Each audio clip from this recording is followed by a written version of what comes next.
First issue is the very definition of story. What is a story? New York Times actually has a policy in their style book. Their policy is to not use the word story. Now, they use it in their newsroom all the time, casually, but in their style book it says it's an article, and if it's from overseas, it's a report. I can't quite figure that one out, but they have a style book guide to that. And I asked Bill Keller why, the executive editor of the New York Times, and he says, because story smacks of fairy tale and falsification and fiction.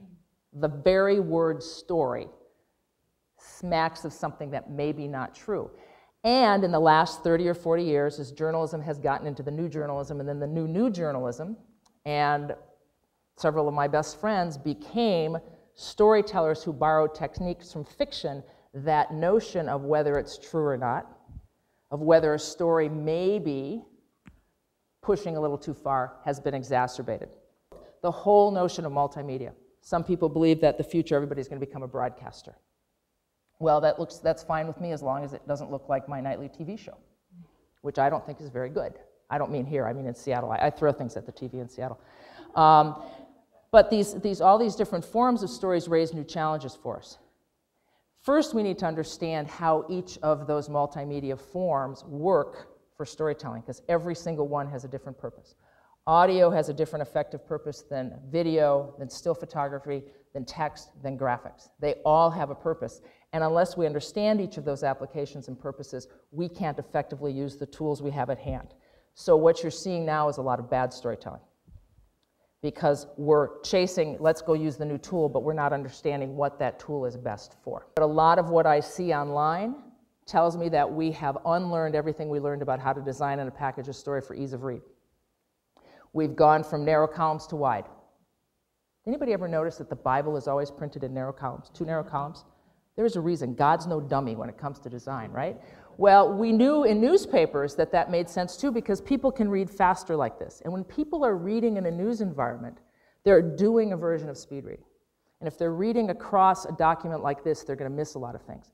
A whole lot of stuff going online now has gone back to a wide document. If you hit print, you come back like this, and you can't follow the story as well. White space has been lost. The whole notion of how we put elements of a story together. So there's this whole world that needs to figure out how we actually design storytelling and different things for the web that's different than designing it for print, and that makes the best use of the information. The most interesting example I've been following lately is Connie Schultz, Cleveland Plain Dealer. She's a columnist, Pulitzer Prize winner. This woman knows how to write. And she has learned how to use social media in the way other people haven't yet. She jumps on her Facebook site, and every once in a while, she just pulls out a little pop. It's only as big as the Facebook posting about a dead soldier being announced, the Department of Defense announcing there's another dead soldier from Iraq or Afghanistan. It always starts the same way. DOD announced today the death of a soldier. It has no opinion in it. It has no drama or gothic in it. It is simply information. I pulled out several of them from her Facebook site. That's all they are. What's intriguing about them is that over the course of time on social media, she is logging the cost of these wars. What's also intriguing about it is that she is stripping it a voice and letting the information be the story, which is what smart storytellers know how to do when they have the right information. And the third thing that's fascinating is it pops up in the middle of all your other Facebook traffic. So I'm hearing from my friend who runs a coffee shop in Illinois about his latest brew, and then I'm hearing my friend in Minnesota who's like going out and smelling the lilacs, and then I get hit with a dead soldier. Which means it's telling me the story of what's going on in my society through Facebook in a very intriguing way.